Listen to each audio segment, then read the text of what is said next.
There is a book that kings tried to silence, a prophecy sealed for centuries, and a vision so terrifying it shattered empires. It was whispered in Babylon, hidden in scrolls guarded by angels. A slave boy became the voice of heaven, unveiling secrets that shook the greatest throne on earth. He saw kingdoms rise and fall before they even existed. He saw beasts crawling from the sea fire that did not consume, and a stone from eternity that would break the powers of the world. This is not just history, it is prophecy. Not just a story of the past, but a warning carved into the future. What if these visions were not finished? What if the words Daniel sealed still echo into our time? You will walk through palaces and prisons, through fire and lions, through dreams and nightmares. You will stand where empires collapsed in a single night, and where angels fought wars that humans never saw. And it all begins with a young exile in a foreign court standing before a king's table, forced to choose between compromise or holiness. Babylon. The city of gold, the jewel of the ancient world, the crown of Nebuchadnezzar's empire. Its walls towered higher than any fortress, its gates of bronze glimmered beneath the sun, and within its palaces the might of the known world was displayed. In the banquet halls of the king, silver vessels overflowed with wine-roasted meats dripped with fat, exotic spices perfumed the air. It was not merely a meal, it was a spectacle of power, a display meant to overwhelm every sense and remind all who looked that they were in the presence of an empire that could not be shaken. Among the crowds of servants and chosen youths walked 4 captives from Jerusalem. They were young men taken from their homeland when the city of David fell under Babylon's might. Their Hebrew names, Daniel, Hananiah, Mishael, and Azariah, still carried the memory of the God of their fathers. Yet here in the heart of Babylon, they were given new names, new robes, new identities. Everything about them was to be reshaped, reformed in the image of the empire. What Babylon sought to do was not only to conquer their bodies, but their souls. A feast was laid before them, the finest meats, the richest wines, the treasures of the king's own table. For most, it was a blessing, a chance to survive and thrive in the greatest palace the world had ever known. But for Daniel, it was a test. For to partake of this table was to partake of food offered to idols, to drink wine poured out to foreign gods, to bend, even if silently, to the culture of Babylon. In that moment, Daniel's heart burned. He remembered the law of Moses, the covenant of his people, the command to remain set apart. To the world, it was a simple meal. To him, it was a declaration of allegiance. Would he eat the bread of the king, or would he keep his soul pure before the King of Heaven? And so Daniel did the unthinkable. He refused. Before the glittering table of empire, he stepped forward and requested only vegetables and water. The hall fell silent. The official appointed over them stared in disbelief. Refusal was not an option. This was not only a matter of food, it was a matter of loyalty. To reject the king's provision was to reject the king himself. The steward's face grew pale. He knew the wrath of Nebuchadnezzar. "If you grow thin and weak," he whispered, "my head will answer for it." But Daniel did not flinch. Instead, he proposed a test. 10 days. 10 days of simplicity. 10 days of faith. "Give us only vegetables to eat and water to drink," he said. "Then compare us to those who eat the king's food." This was audacity cloaked in humility, defiance wrapped in obedience to a higher law. The steward, torn between fear and curiosity, agreed, and the test began. Day by day, as others feasted on meats drenched in sauces and wines laced with spices, Daniel and his companions ate their humble portion. While others indulged, they waited. While others laughed in mockery, they prayed. What would happen to these 4? Would their bodies waste away under the eyes of Babylon, or would their God vindicate them? 10 days later, the result was undeniable. Daniel and his companions stood radiant, their faces bright, their bodies strong, their minds sharper than ever before. In a palace where appearance meant survival, they were healthier, more vigorous, more alert than those who had consumed the king's food. The steward marveled. In that moment, he saw what Babylon could not crush: conviction. Daniel and his friends had chosen holiness over compromise, and holiness had made them powerful. In a palace of excess, it was not indulgence that gave them strength, but restraint. In a court of gold and glory, it was the act of refusal that became their crown. As the days turned to weeks and the weeks to years, these four young men continued to stand out, not for their conformity, but for their refusal to bow. They became known not merely as wise men, but as men whose wisdom carried something otherworldly, something unshakable, something that could not be bought or broken.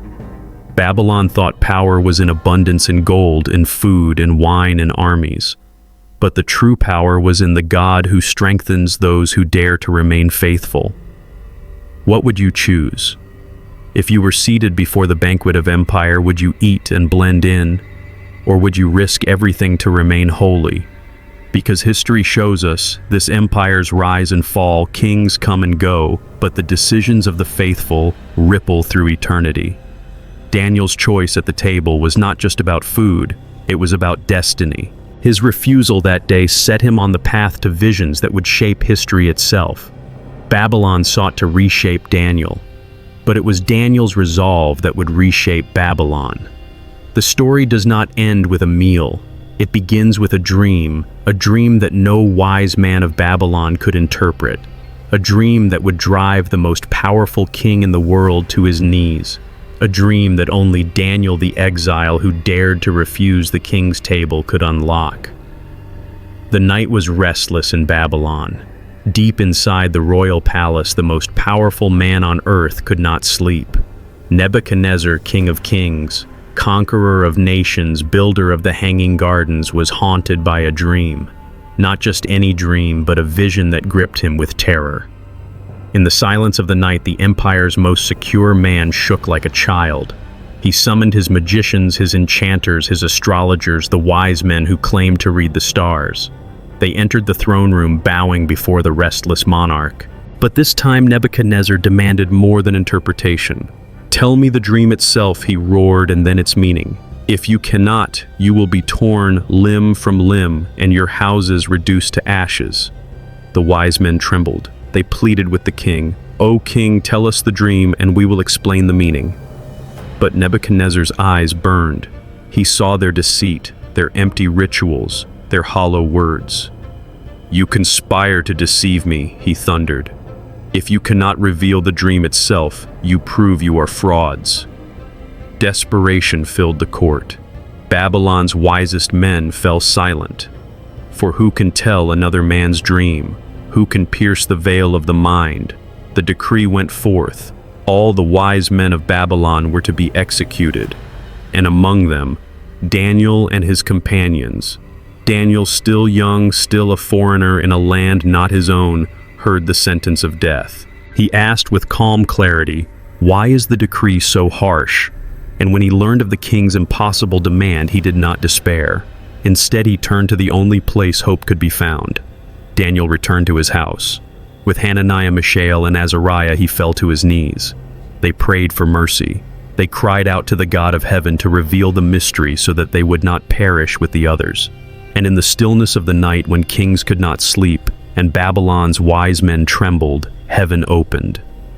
A vision came to Daniel in the night. A flash of light, a figure, a statue, a stone. The dream of the king was unveiled to the exile. Daniel awoke with words of praise on his lips. "Blessed be the name of God forever and ever, for wisdom and might are his. He changes times and seasons. He removes kings and sets up kings. He gives wisdom to the wise and knowledge to those who have understanding. He reveals deep and hidden things." At dawn, Daniel was brought before the furious king. Soldiers stood ready, the air heavy with death. Nebuchadnezzar fixed his gaze upon the Hebrew youth. "Are you able," he demanded, "to make known to me the dream that I saw and its interpretation?" Daniel did not tremble. He did not boast. He answered with words that echo across centuries. "No wise man, no enchanter, no magician can reveal to the king the mystery he has asked. But there is a God in heaven who reveals mysteries, and he has shown King Nebuchadnezzar what will be in the latter days." The hall fell silent. All eyes turned to Daniel, and he began to recount the dream detail by detail, image by image, exactly as the king had seen it. Nebuchadnezzar's breath caught in his throat. The vision of the towering statue, its head of gold, its chest and arms of silver, its belly and thighs of bronze, its legs of iron, its feet of iron mixed with clay. He had seen it, and now it was spoken aloud by a man who could not have known. And Daniel declared the meaning, "You, O king, are the head of gold. After you shall arise another kingdom inferior to yours, then a third kingdom of bronze which shall rule over all the earth. And there shall be a fourth kingdom strong as iron, crushing and breaking all things. But its feet shall be divided, iron mixed with clay, fragile as well as strong. And in the days of those kings the God of heaven will set up a kingdom that shall never be destroyed. It shall break in pieces all these kingdoms and stand forever." The words fell like thunder in the court of Babylon. Nebuchadnezzar, who believed himself eternal, was told that his empire would pass away like dust in the wind. The might of Babylon, Medo-Persia, Greece, Rome, all destined to crumble before a stone not cut by human hands. That stone, Daniel said, would strike the statue and grow into a mountain filling the whole earth. A slave had become the herald of eternity. A captive had unveiled the fate of kings. Nebuchadnezzar, shaken to his core, rose from his throne, and then the greatest ruler in the world fell prostrate before Daniel. He who was worshipped as divine bowed before an exile from Judah. He acknowledged, "Truly, your God is the God of gods and the Lord of kings and a revealer of mysteries." Daniel was elevated, clothed in royal robes adorned with chains of gold, placed as ruler over the province of Babylon. His friends too were exalted, placed in positions of honor and authority. In one night the condemned became the counselors, the forgotten became the favored. One night's prayer reshaped an empire. The narrator's tone softens. Think of the power of that moment. The mightiest throne on earth bowed before the word of God revealed to a captive. What does this tell us? That true power does not rest in armies, palaces, or wealth. It rests in revelation, in the mysteries unveiled by the God who holds history in his hands. If you feel this truth stirring within you, let it not remain silent. Share your reflection. Is real power found in human authority or in divine revelation? Leave your mark, because each word written in faith becomes part of this unfolding journey.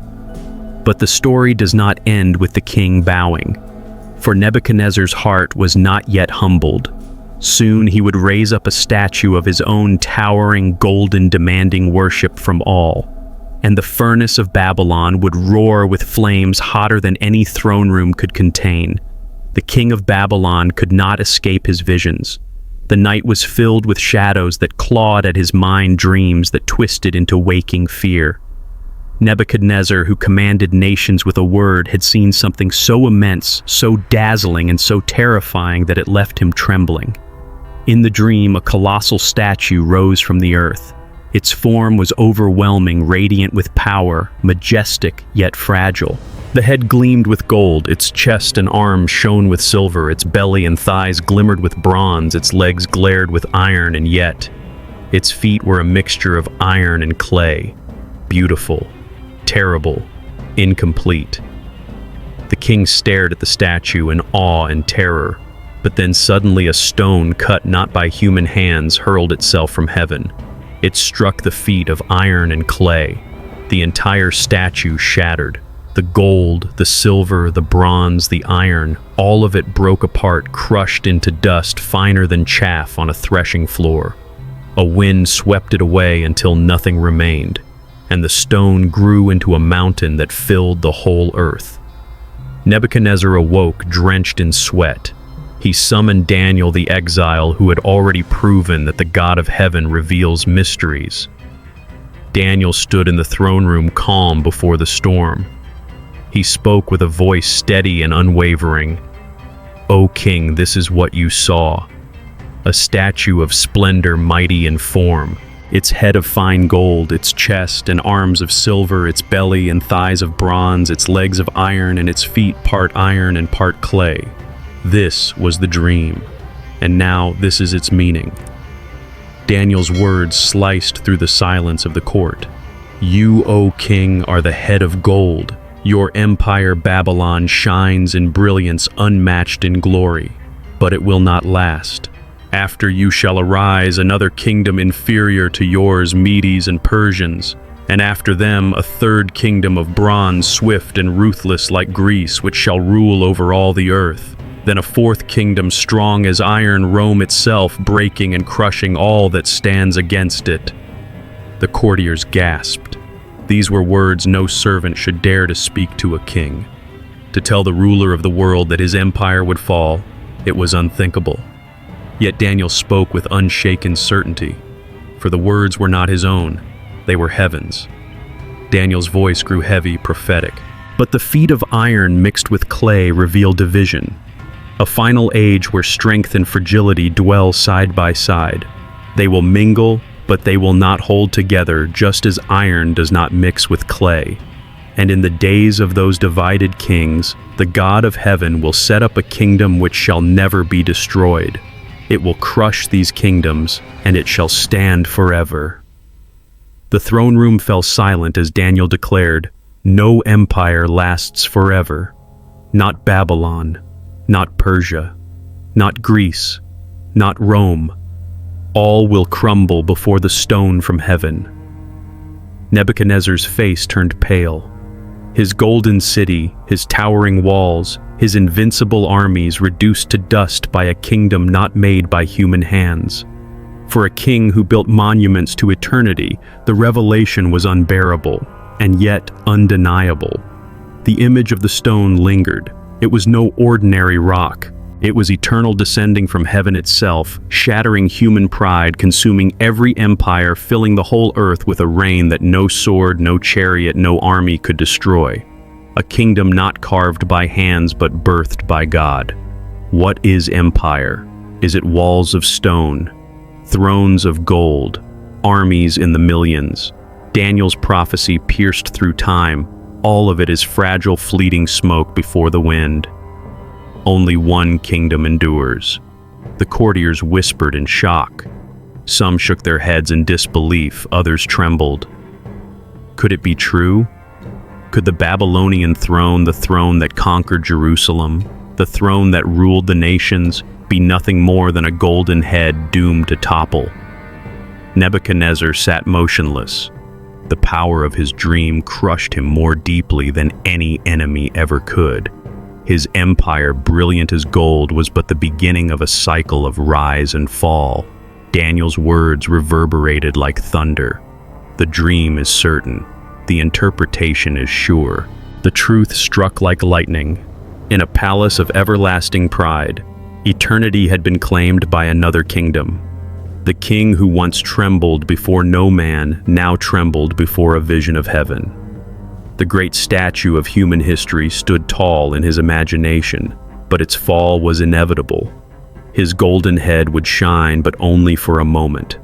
Daniel's prophecy would echo across centuries, woven into the fabric of history itself. From the Medo-Persians who conquered Babylon, to the lightning conquest of Alexander's Greece, to the iron grip of Rome, and finally to the fractured kingdoms of our own world. The prophecy remains alive, whispering its warning through time. Every empire has an expiration date. And what of today? Do our nations not stand on feet of iron and clay, powerful yet fragile, strong yet divided? Do we not build towers of commerce, armies of iron, monuments of wealth, believing they will stand forever? And yet the stone waits, the stone descends. The narrator's voice softens to a haunting whisper. Empires are dust. Only the kingdom of God endures. No empire lasts forever. Only eternity remains. The question is left to the audience. Are the powers of our own age nations, corporations, ideologies, nothing more than statues standing on fragile feet? The dream of the statue is not merely a tale of Babylon. It is a map of history stretching from the ancient world into the very era we now inhabit. And so we return to Nebuchadnezzar sitting silent on his throne, shaken, subdued. He had seen the truth. His empire was not eternal. But rather than bow before heaven, his pride stirred again. If he could not live forever in prophecy, he would build his own eternity in gold. Soon the plains of Dura would be filled with workers and architects laboring to raise a statue not of many metals, but of pure gold, 60 cubits high, a monument to human pride, a challenge to heaven itself. And in the furnace of Babylon, fire would roar and faith would be tested as never before. On the wide plain of Dura, under the blazing sun, Nebuchadnezzar raised a monument to himself. Not a statue of many metals like the dream Daniel had interpreted, but one of a single gleaming element. Pure gold, 60 cubits high, 9 cubits wide, towering above the landscape like a challenge to heaven itself. If prophecy had said his kingdom was only the head of gold, then Nebuchadnezzar would make his entire kingdom gold from head to toe. This was not just art nor politics, it was rebellion against revelation. The king gathered every satrap, prefect, governor, judge, and ruler of the empire. Trumpets, horns, lyres, and pipes filled the air as a herald cried out, "To you it is commanded, O peoples and nations. When you hear the sound of the music, you must fall down and worship the golden image. Whoever does not bow shall immediately be cast into the burning, fiery furnace." The vast plain glittered with gold. The music thundered. Thousands fell prostrate in unison before the statue. It was a sea of bowed bodies except for three: Shadrach, Meshach, Abednego, 3 exiles from Judah. They stood tall while all others bent low. Their refusal was obvious, their defiance unmistakable. Word reached the king and fury filled his heart. These were the very men whom Daniel had lifted into positions of honor, men who had tasted the king's favor, and now they defied him openly, publicly, before the whole empire. Nebuchadnezzar summoned them to stand before his throne. His voice thundered, "Is it true, Shadrach, Meshach, Abednego, that you do not serve my gods or worship the golden image I have set up? I will give you one more chance. When the music plays, if you fall down, it will be well. But if not, you will be thrown at once into the furnace of blazing fire, and what God will deliver you out of my hands." The crowd held its breath. The 3 young men looked at one another, then spoke with calm voices that shook the world. "O king, we have no need to answer you in this matter. If the God we serve is able to deliver us, he will deliver us out of your hand. But even if he does not, be it known to you, O king, that we will not serve your gods or worship the golden image you have set up." Their answer was not merely defiance, it was faith unshaken. They did not claim certainty of rescue, but certainty of loyalty. Whether life or death, their worship belonged to the Lord alone. Nebuchadnezzar's face twisted with rage. His pride was scorched, his authority mocked. He ordered the furnace to be heated 7 times hotter than usual. Soldiers stoked the flames until the fire roared, heat radiating like a living beast hungry for flesh. The king's strongest men seized Shadrach, Meshach, and Abednego, binding them tightly in their clothes and cloaks. With fury, they hurled them into the blazing furnace. The fire leapt out with such force that the very soldiers who threw them in fell dead, consumed by the heat. The crowd gasped. The 3 men vanished into the inferno. But then the impossible. Nebuchadnezzar leapt to his feet, eyes wide with shock. "Did we not cast 3 men bound into the fire?" he shouted. "But I see 4 men unbound walking in the midst of the fire, and they are not hurt. And the fourth is like a son of the gods. Even fire bowed to him. The furnace meant for destruction became a sanctuary. The flames meant for torment became powerless. The 3 walked freely. Their bonds burned away, their lives preserved, and with them walked a figure of radiant mystery, the eternal Christ appearing in Babylon's flames long before his birth. The king drew near the furnace, trembling, calling out, "Shadrach, Meshach, Abednego, servants of the Most High God, come out." And they emerged before the eyes of all, untouched by the fire. Their hair was not singed, their garments unharmed, not even the smell of smoke clung to them. The crowd stood frozen, unable to comprehend. The God of these exiles had done what no god of Babylon could do. He had overturned the decree of the king and humbled the pride of the empire with a miracle of fire. Nebuchadnezzar, shaken, proclaimed aloud, "Blessed be the God of Shadrach, Meshach, and Abednego, who sent his angel and delivered his servants who trusted in him, and who yielded their bodies rather than serve or worship any god except their own. Therefore I decree any people, nation, or language that speaks anything against this God shall be torn limb from limb, and their houses laid in ruins, for there is no other God who is able to rescue in this way." In the plain of Dura, fire became testimony. Pride was humbled, faith was exalted. But the deeper truth remained: deliverance is not always escape. Sometimes deliverance is presence, the presence of God in the very midst of fire. For the fire still burns. Every age has its furnace, every empire its idols, every people their choice to bow before the image of man or to stand with the God who rules eternity. And so the story of the furnace whispers across centuries, not only as a miracle of the past, but as a call to the present: stand firm, even if the flames roar. For in the fire walks one greater than the fire itself.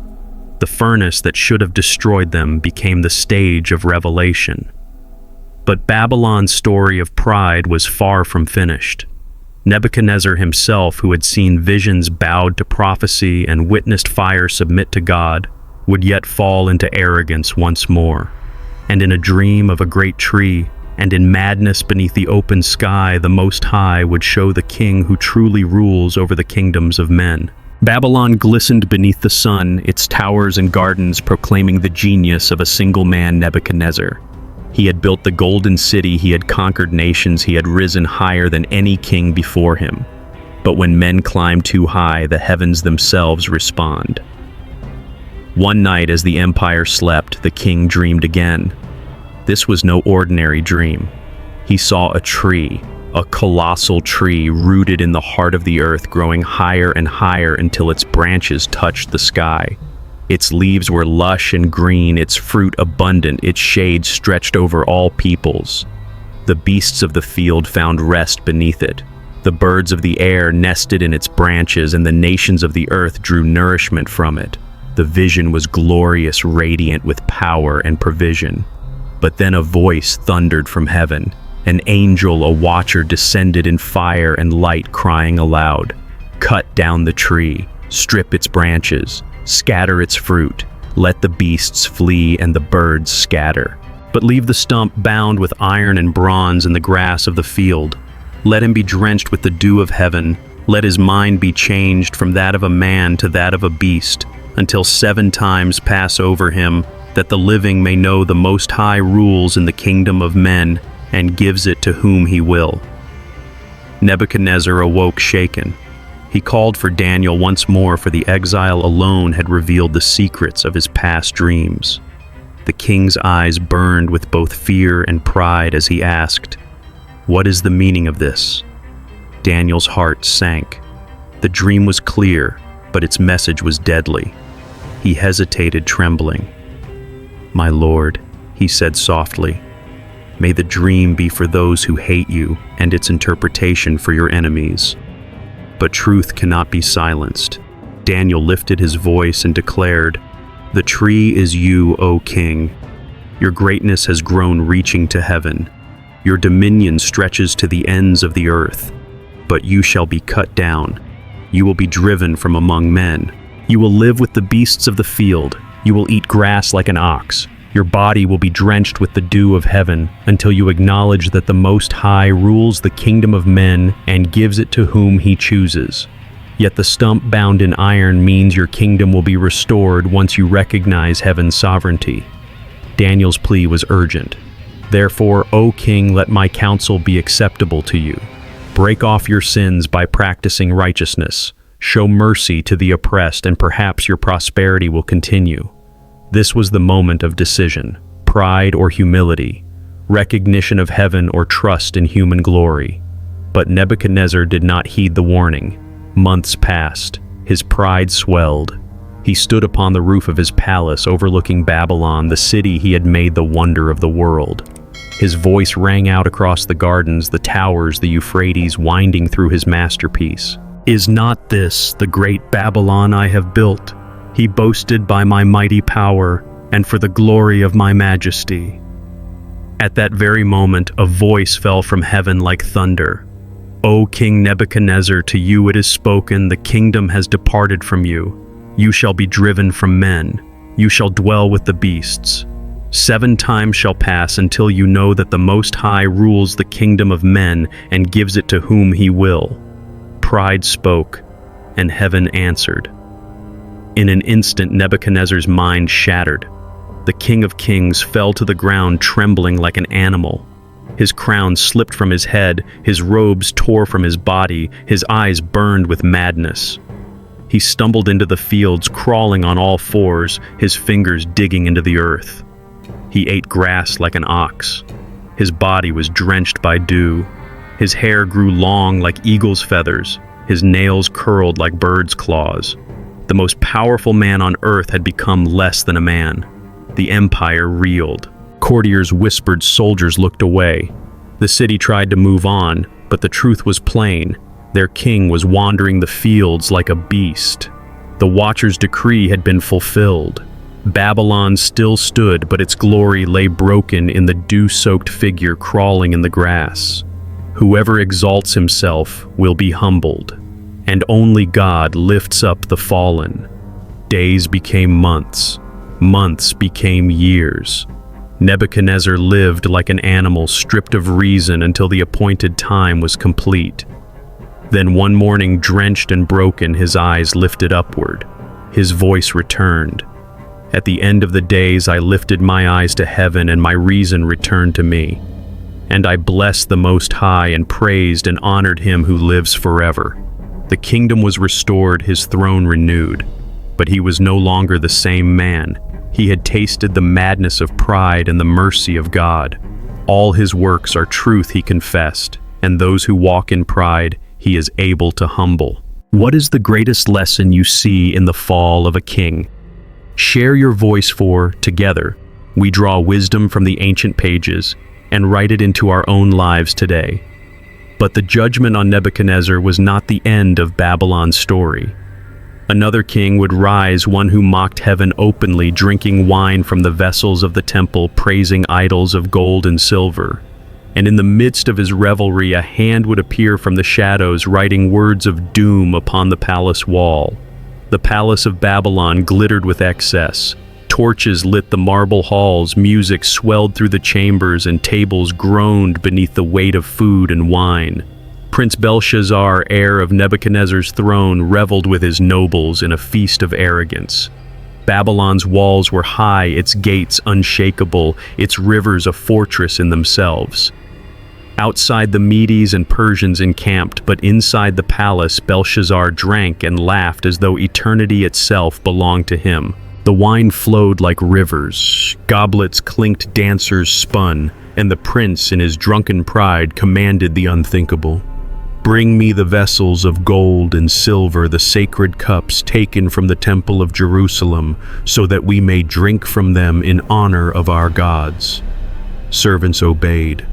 Holy vessels once dedicated to the worship of the God of Israel were paraded into the banquet hall, filled with wine and lifted high in mockery. Belshazzar and his lords drank deeply, praising idols of gold and silver, bronze and iron, wood and stone. The laughter grew louder, the music wilder, but beneath the revelry lay a trembling silence, an unseen shadow pressing into the room. Then it came. In the midst of the revelry, the torches flickered. A hand appeared, just a hand, disembodied, luminous, terrifying, moving across the plaster of the palace wall. Its fingers etched words of fire letters burning into stone. The music stopped. The laughter died. Silence fell heavy as the nobles stared wide-eyed at the writing that glowed in the dim light. Belshazzar's face turned ashen. His knees shook. His body trembled. He screamed for his magicians, his astrologers, his wise men. "Read it. Tell me what it means." Whoever interprets it shall be clothed in purple, given a chain of gold, and made third ruler of the kingdom. But no one could read the writing. The hall filled with fear whispers trembling. The might of Babylon seemed powerless against a few glowing words upon a wall. The Queen Mother entered calm amid the storm. "There is a man in your kingdom," she said, "in whom is the spirit of the holy gods. In the days of your father Nebuchadnezzar, light and understanding and wisdom like that of the gods were found in him. Send for Daniel." Daniel was summoned, an old man now long in exile yet unbroken in faith. He entered the hall with the steady step of one who feared no king, for he had already stood before greater thrones than Babylon's. Belshazzar promised him wealth, power, and honor if he could interpret the writing. Daniel's voice cut through the tension like a sword. "Keep your gifts for yourself. Give your rewards to another. Yet I will read the writing to the king and make known its meaning."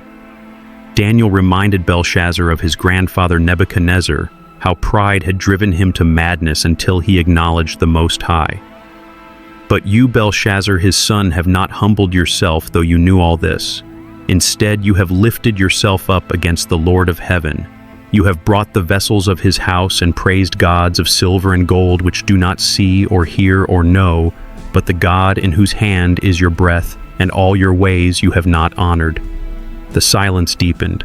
Daniel turned to the glowing words, "Mene mene tekel upharsin," and he declared, "This is the interpretation. Mene God has numbered the days of your kingdom and brought it to an end.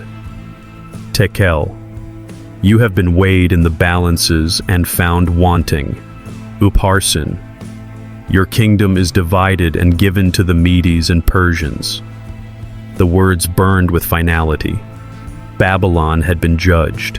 Its glory weighed against eternity, its pride measured and found too light. An empire can fall in a single night, without a single sword drawn. Belshazzar, pale and trembling, kept his promise.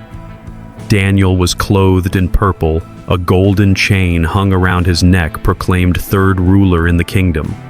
But the gifts were empty, for the kingdom itself had already slipped away. That very night, the river gates of Babylon were breached. The armies of Cyrus, the great king of Persia, diverted the Euphrates and marched beneath the walls. The city that claimed to be eternal fell without resistance. Belshazzar was slain, and the throne of Babylon crumbled into dust. Pride drinks from holy cups and praises idols of gold, but judgment writes on the wall for all to see. No fortress can withstand the decree of heaven. Every civilization writes its own epitaph in the language of arrogance. Daniel, untouched by the chaos, stood once more as the interpreter of empires. Babylon had fallen, but the God of heaven still ruled, and his prophet still lived to tell his word. If tonight were the last night of a civilization, who among us would dare to say it could not be ours? And so as Babylon fell to the Persians, Daniel's story did not end. For under the rule of a new empire, he would face yet another test.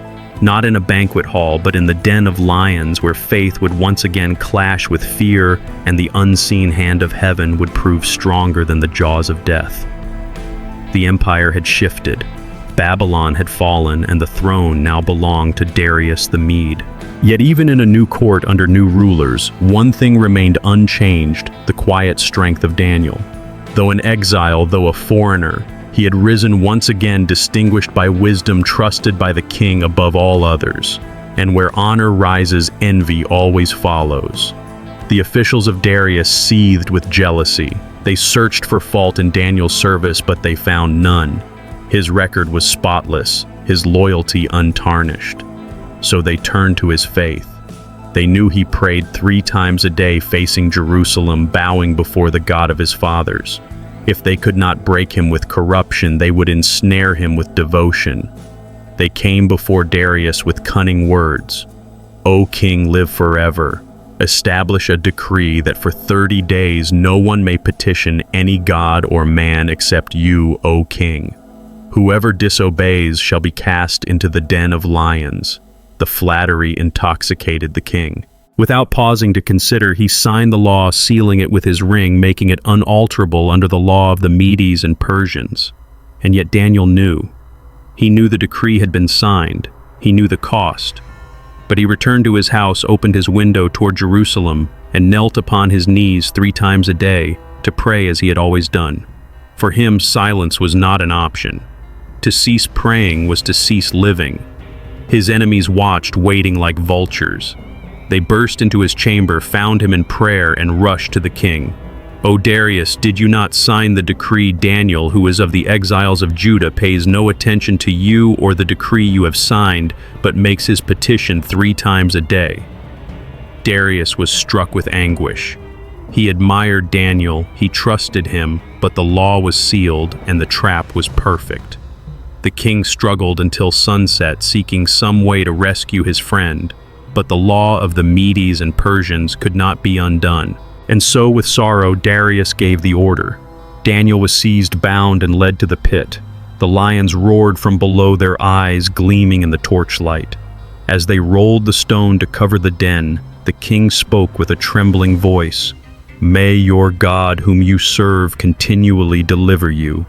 And the stone was sealed with the king's signet and with the signets of his lords, so that nothing could be changed. The night was heavy.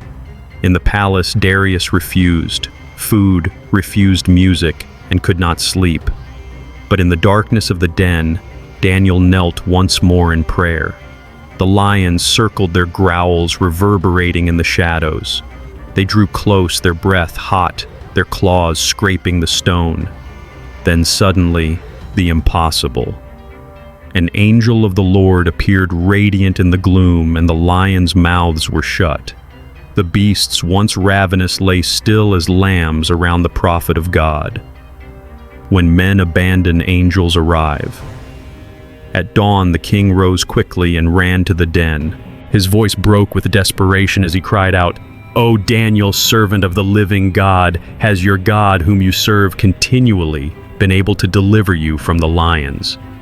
Then a voice, steady, calm, echoing from the depths, "O king, live forever. My God sent his angel and shut the lions' mouths, and they have not hurt me because I was found innocent before him. And also before you, O king, I have done no harm." The king collapsed in relief, tears of joy mixing with laughter. Orders were given to lift Daniel from the den. Not a single wound was found on him because he had trusted in his God. But judgment was not finished. The men who had accused Daniel were brought forth, they and their families, and thrown into the same den. Before they even reached the floor, the lions overpowered them, crushing their bones. The contrast was clear: the innocent preserved, the corrupt destroyed. Darius proclaimed to all peoples, nations, and languages that dwell in all the earth, "Peace be multiplied to you. I make a decree that in all my royal dominion people must tremble and fear before the God of Daniel, for he is the living God, enduring forever. His kingdom shall never be destroyed, and his dominion shall be to the end. He delivers and rescues. He works signs and wonders in heaven and on earth. He who has saved Daniel from the power of the lions. In Babylon, God had silenced fire. In Persia, he silenced lions. Empires change, rulers come and go, but the hand of heaven moves through them all, proving that no decree, no furnace, no den can bind his will. The mouths of empires roar, but heaven alone decides who is devoured. Daniel, now older, now weathered, stood unbroken once more, his life a testimony that faith can stand against kings, laws, and lions. His story whispers to every generation, courage is not the absence of danger, but the presence of conviction. What den do you face? What lions circle you in the dark? Will you bow to fear or kneel in prayer? But visions awaited Daniel beyond the lions. In the years that followed, he would see more than beasts of flesh. He would see beasts rising from the sea empires in monstrous form, symbols of history's fury. And he would glimpse in the midst of terror the coming of the Son of Man, whose kingdom shall never pass away. The night was heavy with silence.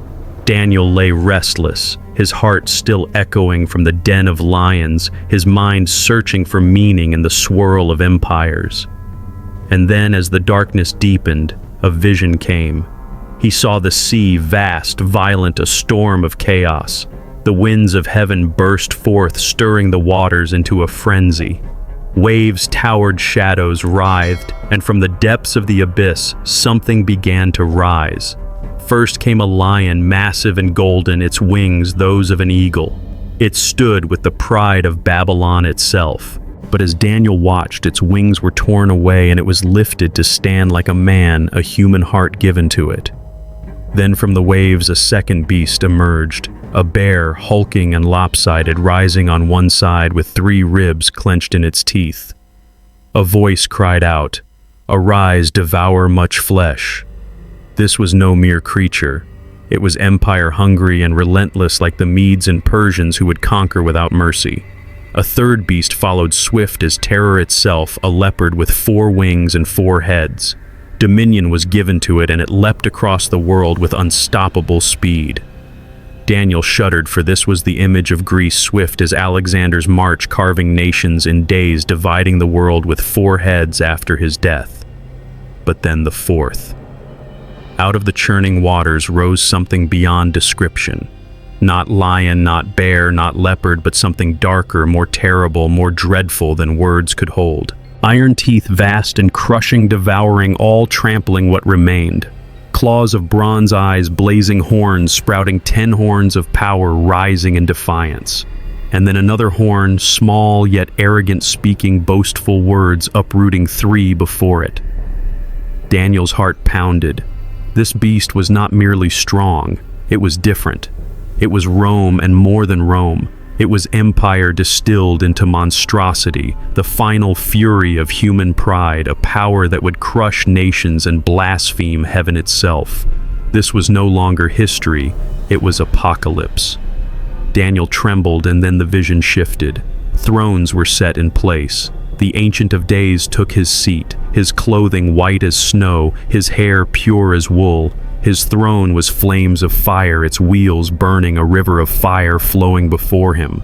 Thousands upon thousands served him 10,000 times. 10,000 stood before him. The court sat in judgment and the books were opened. The 4th beast, still roaring, still devouring, was slain. Its body destroyed, thrown into the fire. The other beasts were stripped of their dominion, their time cut short. And then the vision that burned brighter than fire. I saw in the night visions, and behold, with the clouds of heaven came one like a son of man. He came to the Ancient of Days and was presented before him. And to him was given dominion and glory and a kingdom that all peoples, nations, and languages should serve him. His dominion is an everlasting dominion which shall not pass away, and his kingdom one that shall not be destroyed.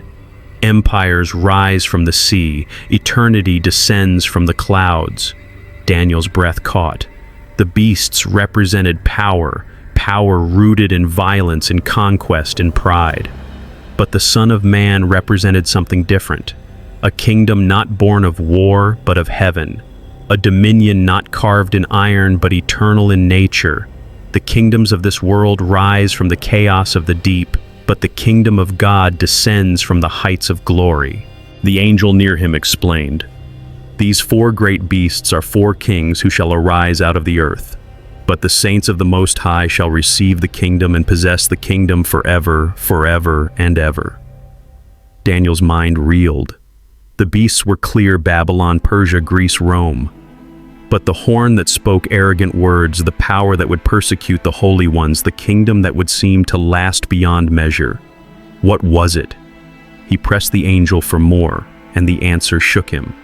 The 4th beast shall be a 4th kingdom on earth, different from all the kingdoms, devouring the whole earth, trampling it down, breaking it to pieces. Its horns are 10 kings who shall arise, and another shall arise after them. He shall speak words against the Most High, wear out the saints, and shall think to change times and law. They shall be given into his hand for a time, times, and half a time. But the court shall sit in judgment, and his dominion shall be taken away, consumed, and destroyed forever. The beasts devour for a time. The saints inherit forever. Daniel's face grew pale. His body trembled. He had seen fire and lions, but this was different. This was history itself, unraveling empires collapsing and eternity crashing down. The beasts represent the cycle of history, kingdoms that rise from human ambition and fall into dust. But the Son of Man represents the breaking of the cycle, a kingdom without end, a reign without terror, a dominion without decline. And so Daniel kept the matter in his heart, troubled but resolute. For though beasts rise, though horns boast, though empires roar, the judgment is set. The Son of Man will come on the clouds, and his kingdom shall not pass away. When you hear these visions, what do you see in our own age? What powers today resemble the beasts of old? Share your reflection, for prophecy becomes clear when the community seeks wisdom together. But the visions did not end. For Daniel would see not only beasts and empires, but battles between rams and goats, visions of horns rising in arrogance, and a prophecy of 70 weeks that pointed to the coming of the Messiah himself. And the question of history would shift, not only what empires fall, but who will come to redeem. The visions did not cease. Daniel, shaken from the beasts of the sea, was given yet another glimpse into the march of history.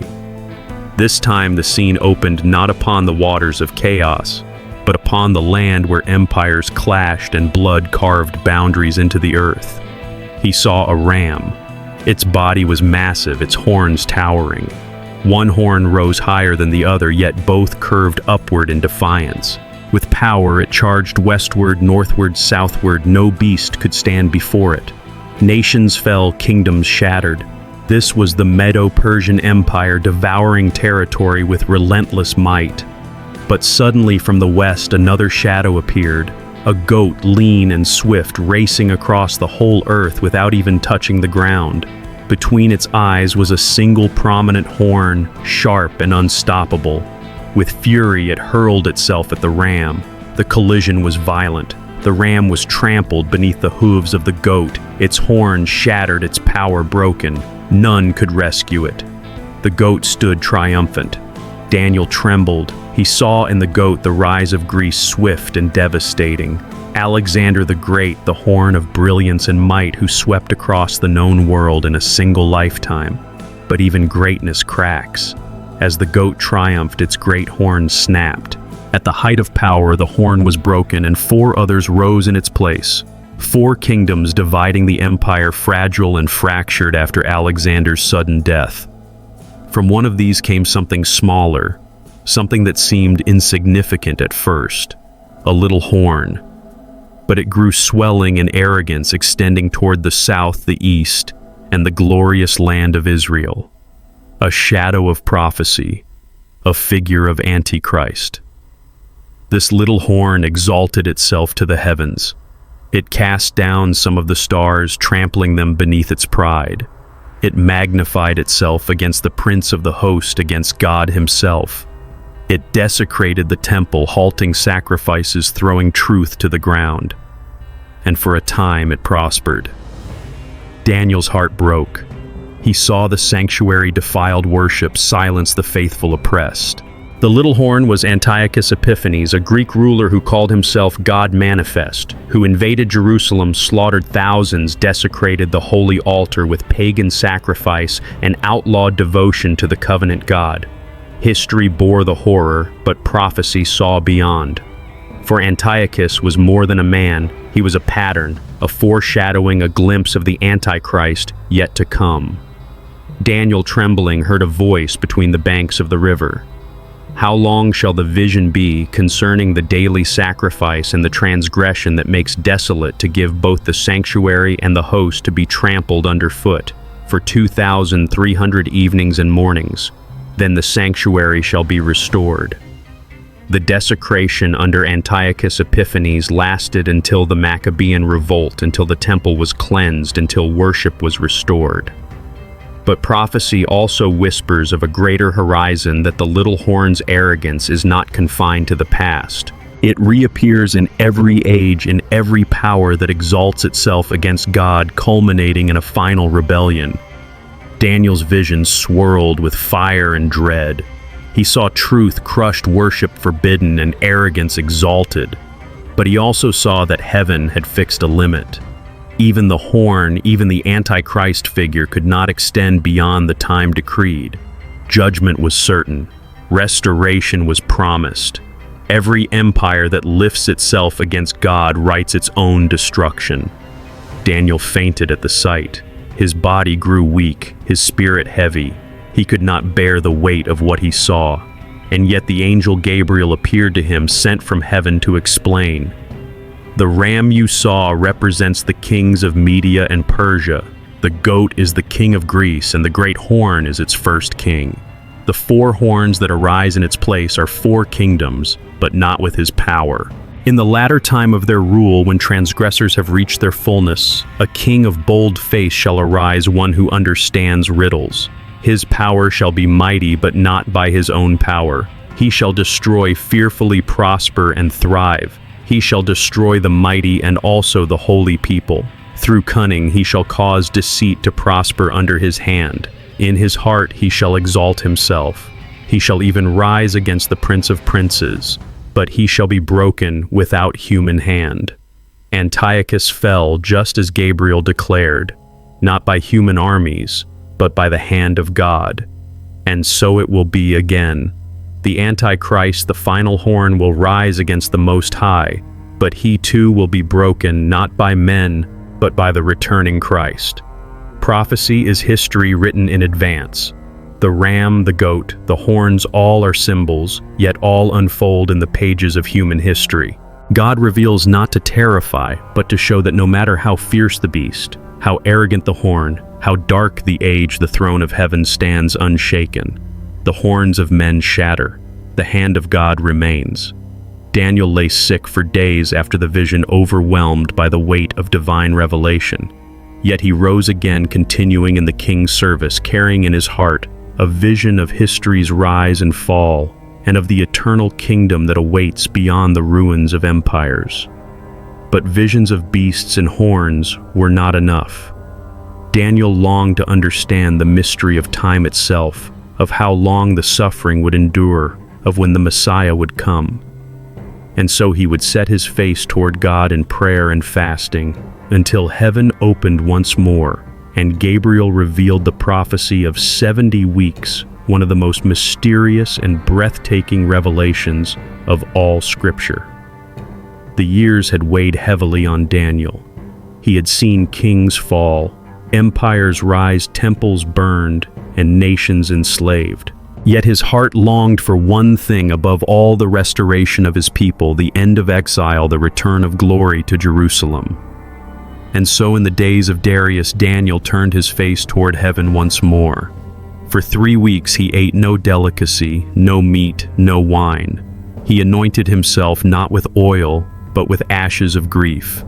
He clothed his spirit in mourning, fasting, praying without ceasing for his people and for the holy city. His voice rose day after day, a cry from exile reaching to eternity. Then on the banks of the Tigris River the heavens opened. Daniel lifted his eyes, and before him stood a figure unlike any he had ever seen. A man clothed in linen, his waist girded with gold, his body like beryl, his face like lightning, his eyes like flaming torches. His arms and legs gleamed like burnished bronze. His voice roared like the sound of a multitude. Those with Daniel fled in terror, though they saw nothing. Daniel alone remained trembling, strength drained from his body. He fell to the ground, face pressed into the dust, unable to stand beneath the weight of glory. A hand touched him. A voice spoke, "Fear not, Daniel. From the first day you set your heart to understand and humbled yourself before your God, your words have been heard. I have come because of your words." Daniel's body shook as the messenger revealed a mystery. For 3 weeks, the prince of the kingdom of Persia had opposed him, a spiritual ruler, a power beyond the veil. But Michael, one of the chief princes, had come to fight alongside him. The message Daniel had prayed for was delivered through a battle in the unseen realm. Prayer is not silence, it is war. Every cry from the lips of the faithful shakes the heavens and the earth, moving angels and colliding with principalities unseen. Then the revelation came, words so heavy that history itself seemed to tremble. The messenger declared, 70 weeks are decreed for your people and your holy city to finish the transgression, to put an end to sin, to atone for iniquity, to bring in everlasting righteousness, to seal both vision and prophecy, and to anoint a most holy one. 70 weeks, 77s of years, a timetable written before time, a prophecy stretching from Daniel's exile into the mystery of Messiah. Know and understand this, the messenger said. From the going forth of the word to restore and rebuild Jerusalem until the coming of the Anointed One, the Messiah shall be 7 weeks and 62 weeks. It shall be rebuilt with streets and a moat, but in troubled times. And after 62 weeks the Anointed One shall be cut off and shall have nothing. Daniel's breath caught. The Messiah would come, but not to rule first, not to conquer. He would come to be cut off, to be slain, to carry the sins of many. The Redeemer would arrive not in triumph, but in sacrifice. And then the messenger revealed more. The people of the prince who is to come shall destroy the city and the sanctuary. Its end shall come with a flood, and war shall continue until the end. Desolations are decreed. He shall make a covenant with many for 1 week, but in the middle of the week he shall put an end to sacrifice and offering. And on the wing of abominations shall come one who makes desolate until the decreed end is poured out on the desolator. Daniel's heart broke.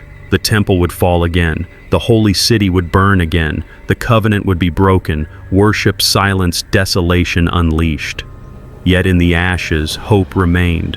For the prophecy was not of endless despair. It was of a Messiah who would suffer a kingdom that would be everlasting, a righteousness that would never fade. The Savior will come, but the Savior will be slain.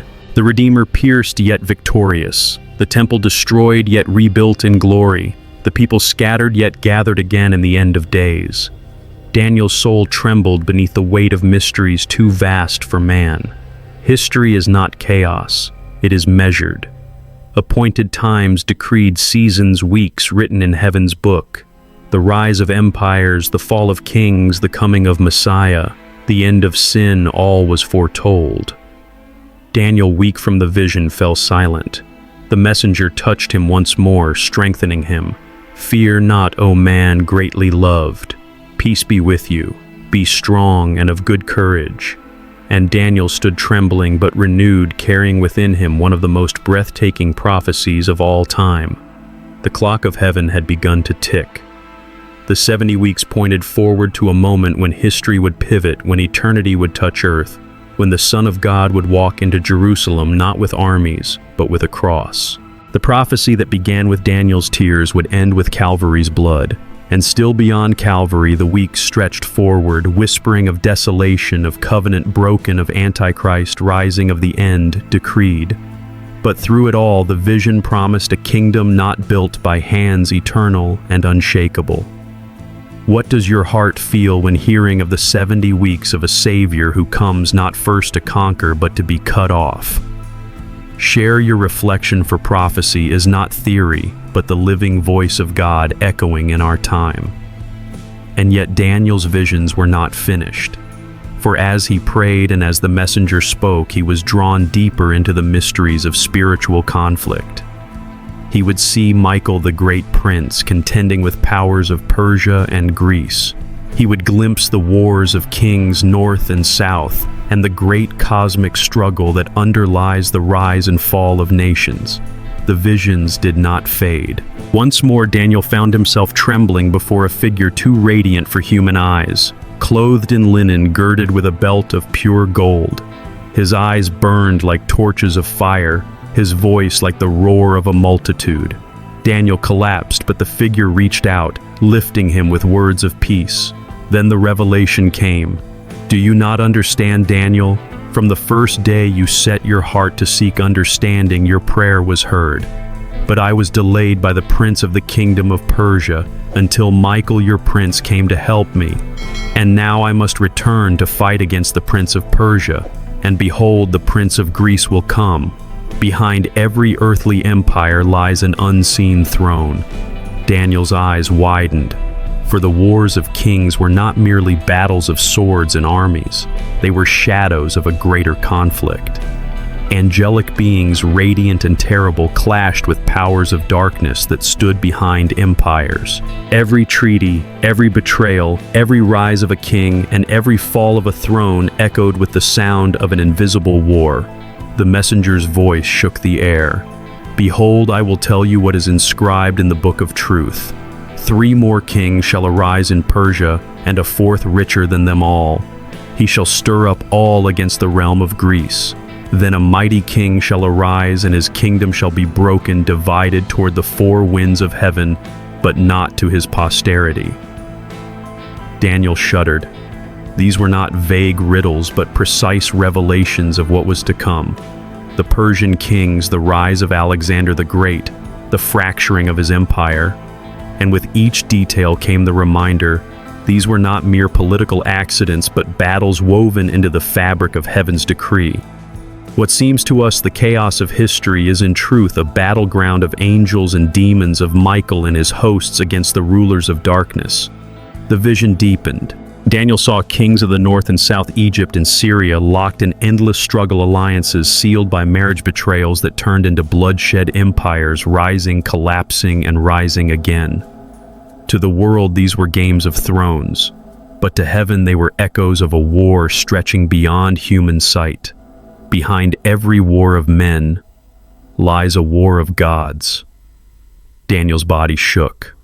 He saw armies marching fortresses, besieged treasures, plundered kings exalted and then humbled. He saw the back and forth of history, not random, but driven by powers that whispered through courts and shadows. The kings of the north, the kings of the south, pawns of a deeper conflict. And in the midst of these shifting sands, Daniel heard again of Michael, the great prince who stands watch over your people. While empires raged and alliances broke, Michael contended with the princes of Persia and Greece, unseen yet decisive. The fate of nations was decided not only on battlefields, but in the clash of angelic fire with demonic darkness. Here the veil of history was torn aside. What we call politics prophecy calls war in heaven. What we call chance prophecy calls design. The kings of the earth are but chess pieces on a board where eternity makes its move. Daniel's breath quickened as he saw visions of betrayal upon betrayal. Armies advancing with fury, sanctuaries desecrated, thrones seized and lost. And in every scene, humanity appeared powerless, swept into currents far beyond comprehension. Yet through it all, one truth thundered: the Ancient of Days remained sovereign. The unseen war would not rage forever. The messenger's voice cut through the storm. At the time of the end, the king of the south shall attack him, but the king of the north shall storm against him like a whirlwind, with chariots and horsemen and many ships. He shall enter countries, overwhelm them, and pass through. Yet he shall come to his end with none to help him. Even the mightiest powers end in silence. Daniel's heart pounded. History would continue its cycles of conquest, betrayal, and war, but each king, each empire, each arrogant ruler would face the same destiny. Their strength would fail, their crowns would fall. Only the kingdom of God would endure. Daniel's vision reminds us that every news headline, every war, every rising power is but a shadow of the cosmic war behind the scenes. The struggle between light and darkness is not ancient myth. It is the heartbeat of our age. Do you sense this battle still unfolding in our world today? Share your voice. For the community of faith is not a passive audience, but a people who discern the unseen war together. Daniel, pale and exhausted, received the final words of strength. "Fear not, for you are greatly loved. Be strong, yes, be strong." And with that, the vision drew to its close. The prophet stood trembling, knowing more than any man should know, yet trusting the hand of heaven that guided it all. Every earthly war is but an echo of heaven's battle. But the story was not finished, for Daniel would see yet one more vision of Michael rising, of a time of distress, unlike any the world had ever known, of the dead, awakened to judgment, and of the sealing of prophecy until the very end. The final part was not about empires alone, but about eternity itself. The visions reached their crescendo. Daniel, aged and trembling, heard the voice of the messenger declare, "At that time shall Michael the great prince who stands over your people arise. And there shall be a time of distress, such as has never been since there was a nation until that time. But at that time your people shall be delivered, everyone whose name shall be found written in the book." The words struck like thunder. A time of distress unlike any in history. Not Babylon's siege, not Persia's conquest, not Greece's fury, not Rome's iron grip could compare. It would be the storm of storms, the final convulsion of human pride. Yet in the midst of terror, a promise blazed deliverance for those inscribed in heaven's book. History will end, not in the power of kings, but in the judgment of God.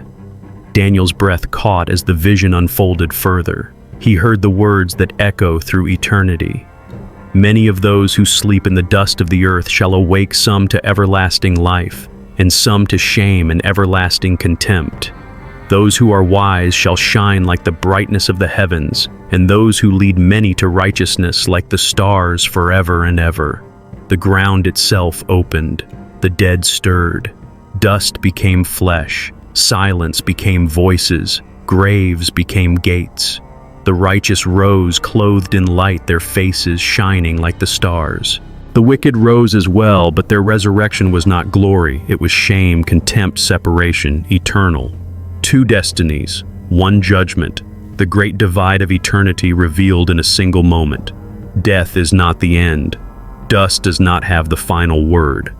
Every grave is but a waiting place, and every life leans toward resurrection.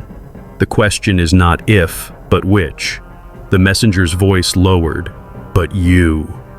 Daniel shut up the words and sealed the book until the time of the end. Many shall run to and fro, and knowledge shall increase. The prophecy was sealed, not destroyed, not erased, but preserved, hidden for generations yet to come. It would speak with greater clarity in the end than in the beginning, unfolding as history ripened toward its conclusion. Daniel, trembling, asked the question that haunts every age. How long shall it be until the end of these wonders? Two others appeared standing on either side of a river. One asked, "How long until the fulfillment of these astonishing things?" And the man clothed in linen who was above the waters of the river lifted his hands to heaven and swore by him who lives forever. "It shall be for a time, times and half a time. When the shattering of the power of the holy people comes to an end, all these things shall be finished. The end is measured. Even chaos has a countdown." Daniel could not fully grasp the words. His strength waned, yet he pressed again. "O my Lord, what shall be the outcome of these things?" The answer pierced like lightning. "Go your way. Daniel, for the words are shut up and sealed until the time of the end. Many shall be purified, made white and refined, but the wicked shall act wickedly. None of the wicked shall understand, but the wise shall understand. The end is not only about empires collapsing, but about hearts being refined. Tribulation does not merely destroy, it purifies.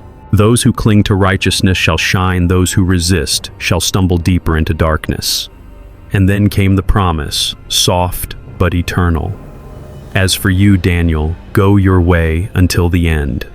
You shall rest and shall stand in your allotted place at the end of the days." Daniel was promised rest in the grave, but also resurrection at the end. The weary prophet, who had seen lions and fire beasts and horns, angels and thrones, now received the final assurance he would die, but he would rise. His story would close in exile, but open again in eternity. The world ends in fire, kingdoms fall like dust, the dead awaken to judgment. But in the midst of it, one truth remains. Those written in the book will shine like stars forever. Michael rises, the dead awaken, judgment is set, and the eternal kingdom descends. The story of Daniel is not merely a chronicle of ancient kings. It is a map of time itself, leading to the threshold of forever. The book of Daniel does not close, it points beyond history into eternity. And so the vision ended. Daniel was left trembling, overwhelmed, yet at peace. He had seen more than any man should see, but he had also been given hope that no man could destroy. He would sleep in the dust of Babylon, but he would rise in the light of the eternal kingdom. The story is complete, but its echo remains. Every generation must ask when the books are opened, when the graves are emptied, when the stars shine with the faces of the righteous, where will I stand? The kingdoms of men crumble, the empires of the world vanish, but those who are wise, those who lead many to righteousness, shall shine like stars forever and ever. The vision fades, but the message endures. Daniel rests in hope. And we, living in the shadow of prophecy, are left to wonder, are we not closer to the end than he? Stay with us, for after this part we will share a final message, an invitation not to fear, but to walk in wisdom and faith as those who wait for the rising of the eternal kingdom. Daniel's visions closed with rest and with the promise of rising again at the end of days. And perhaps that is the greatest lesson for us. Our lives, like his, are filled with struggles, questions, and seasons of exile. We have known victories and failures, moments of courage and moments of weakness. Yet the hand of God writes every story with purpose. Daniel was told he would rest not as defeat, but as preparation for resurrection. And so it is for us. For those who walk in faith, even death itself is but a doorway into everlasting life. The legacy we leave is not carved in monuments of stone, but in wisdom spoken in faith, lived in lives touched. Empires crumble, wealth fades, but the righteous shine like stars forever. So let us not measure our days by what we have lost, but by what remains eternal. Your prayers, your faith, your endurance, these are treasures written in heaven's book. As Daniel was promised his place at the end, so too are we invited to stand in hope. For the kingdom that cannot be destroyed is already at hand. From Babylon to Persia, from Greece to Rome, the visions of Daniel carved themselves into the very fabric of history. Empires rose and fell, but prophecy remained sealed until the time of the end. And now perhaps we live in the shadow of that unveiling. This journey has carried us through fire, through lions, through dreams and visions that spoke not only of Daniel's age, but of ours. His story is complete, yet its echo continues in your own life, your own choices, your own faith. If this journey stirred something within you, share your thoughts in the comments. Let your voice be part of this unfolding story. Like this video, share it with others, and stay with us for more mysteries hidden in Scripture are waiting to be revealed. Empires crumble like dust, but the word of prophecy endures. The next scroll will open. Are you ready?